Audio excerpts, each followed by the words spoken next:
Hello everyone, this is PixelGameWizard, and welcome to my new Let's Play series for Planescape Torment. Now, this is going to be a role-playing LP. Decisions will be based on what my character would do and not necessarily on what I would do. The other thing here is that it is a blind LP for me, so if you comment on my videos, please avoid posting spoilers, both for myself and for other people who may not have finished the game for themselves. Other than that, let's just get right into it.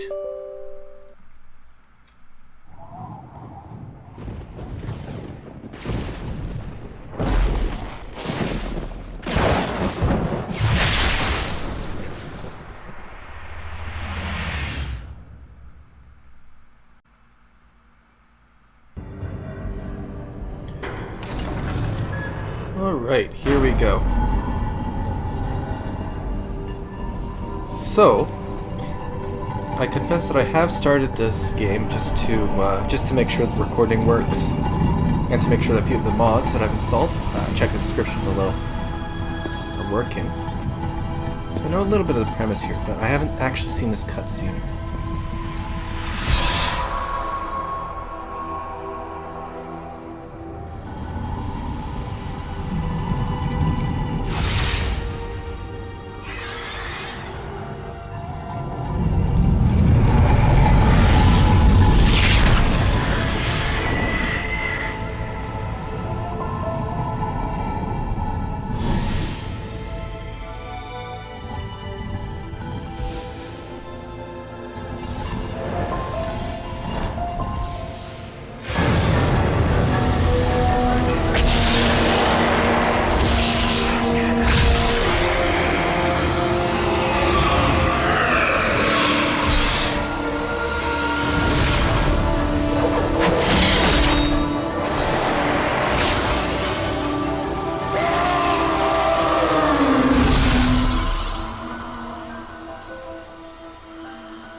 Wow.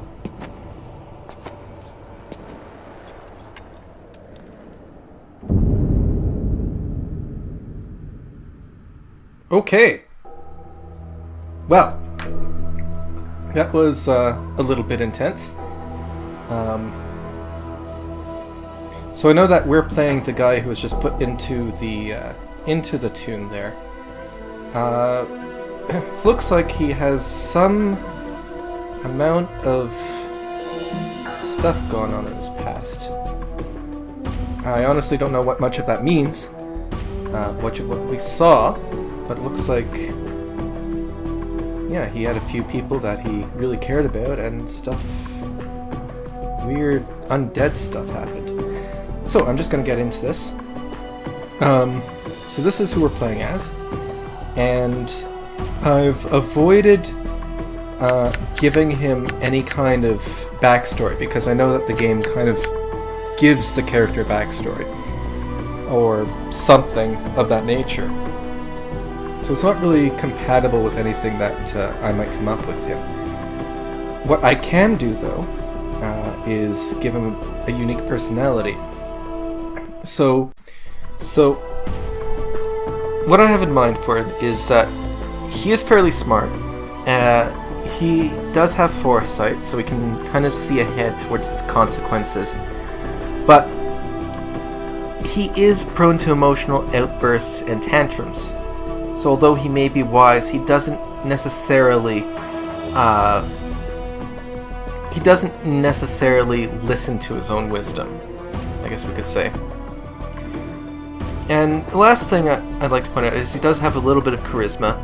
He can talk to other people, he can charm them, but he is a little bit whiny, so, you know, it does kind of turn some people off. Otherwise, he thinks he can generally get what he wants by, well, I guess manipulating people to an extent. Though in his mind, he doesn't really manipulate people. He thinks that he serves the greater good, or at least that's what he wants to believe. But we may see that his actions don't reflect that. I don't know what he's going to do throughout this LP, maybe his emotional outbursts and tantrums will have some pretty dire consequences later on. We'll see. Anyway, so that's who I'm going to play, and let's get started.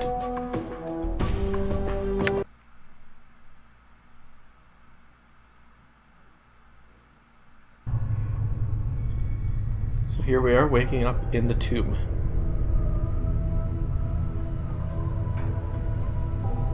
Hey, Chief. You okay? You playing corpse or you putting the blinds on the dusties? I thought you were a deader for sure. So he has no memories of who he is at this point, but he does have the personality I just described to you, and well, right now he's feeling very confused, and he sees a floating skull talking to him, so who are you? Me? The skull seems indignant. How about you start, Scrabby? Or Scabby? Who are you? Now, the Nameless One, our main character, doesn't know who he is, but he's not going to show that he's not going to show his uncertainty to the skull. He's just going to say, I asked you first. Yeah, and I asked you second. What's your name? You first, Skull. It's going to insist. Man, you're tighter than a wet rope. Alright, alright. I'll be the nice guy. Me, I'm Morta. Morta Rictusgrin. Interesting name. Now, what name is unfortunate enough to have you as its owner? Well, he's not going to ignore Morta. He is going to say, I don't know, I can't seem to remember anything. You don't remember? Must have been some night you had. Better hope you didn't hurt anybody. The name's Morta. Well, you already told us your name. Hail, well met, and all that wash. He pauses for a moment. Say, I have to ask, are you one of those sensates into self-mutilation, or did somebody give you those scars? Scars? Sensates? What are those? Start with sensates. Don't know about sensates are? Well, you in for a treat. They're this group of bashers who are all about experiencing the planes have to offer. Right, including... well, forget it for now. How about the scars?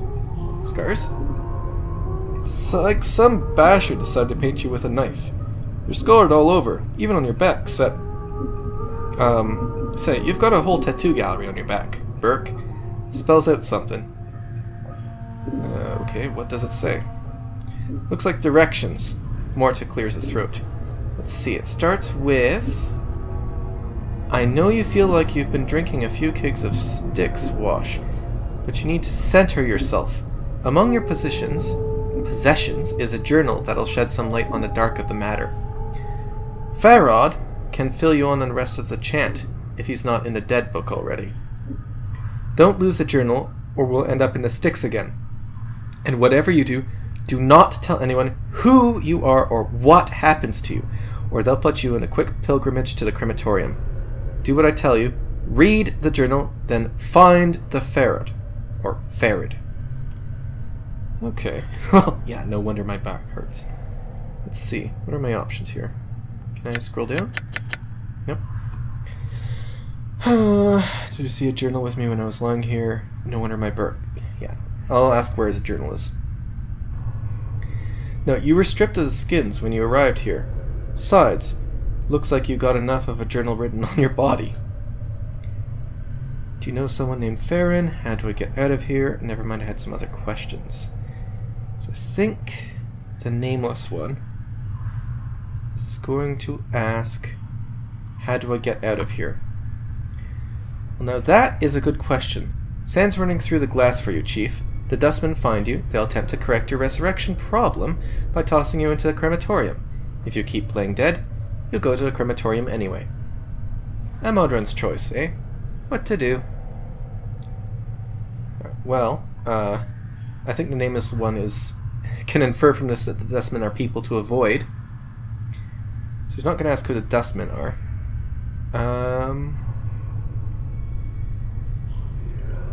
Yeah, he's kind of perceptive. He's going to ask, why don't you tell me? Sounds like you have an answer already.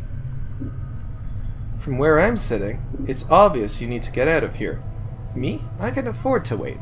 The only danger I'm in is dying of boredom. We could lend each other a hand. You don't have any hands. What could you do to help me? Yeah. We'll say that. You don't have any hands. What could you do to help me? It may not look it, but I could help you out of here, and you could help me out of here. I haven't got hands, so I'm in a bit of a quandary. You're missing what's in your cranium, while I got plenty of experience and know-how to get you out of this dive. We cooperate, and we both come out ahead. Deal, Burke? Oh. Alright. I have a bad feeling that fate has destined we travel together, Morta. Well, I think the Nameless One is feeling really insecure at the moment, so he's gonna say, no thanks, talking to you is painful enough. I'll look for a way out on my own. Alright. So, I guess I move by pressing the mouse button. Right click seems to open up some kind of menu.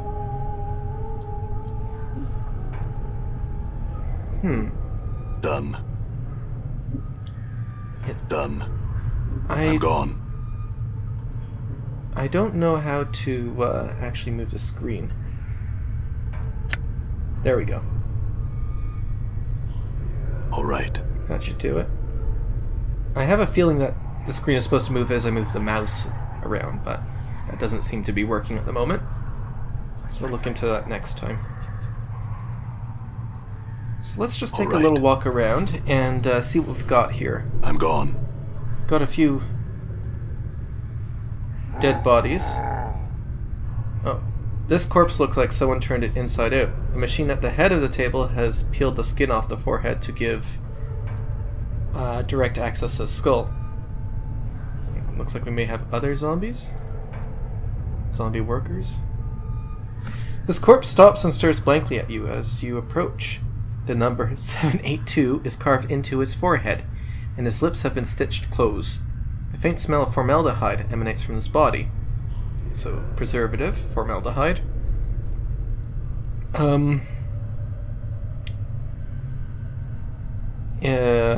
Well, I don't know what this is about a key. We're not really looking for a key, so I'm not going to ask that. It was great talking to you. Farewell. This corpse looks like the one with the key.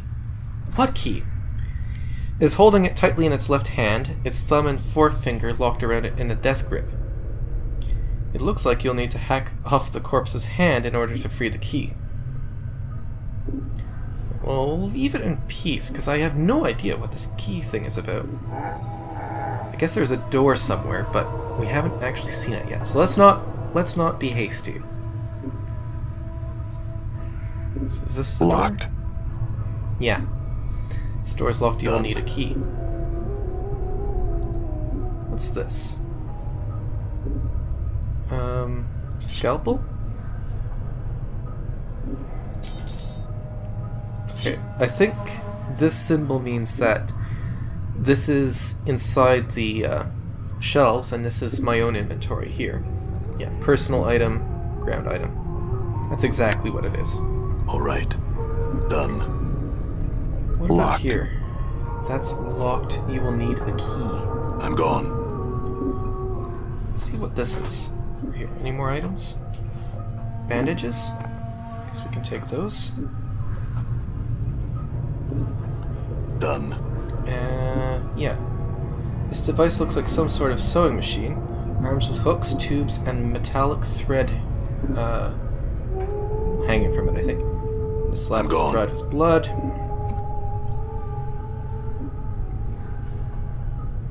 What's this bed? Looks like someone is in the middle of dissecting this corpse. Alright. Done. What about this one? This one looks a bit fresher. Bloody cloth covers the remains of this corpse. The stench rising from the body is almost unbearable. Alright. I'm gone. Well, I guess we need the key now, so let's talk to this guy. Yeah, so we know it's carrying the key. I need that key, corpse. Looks like you're not long for this world.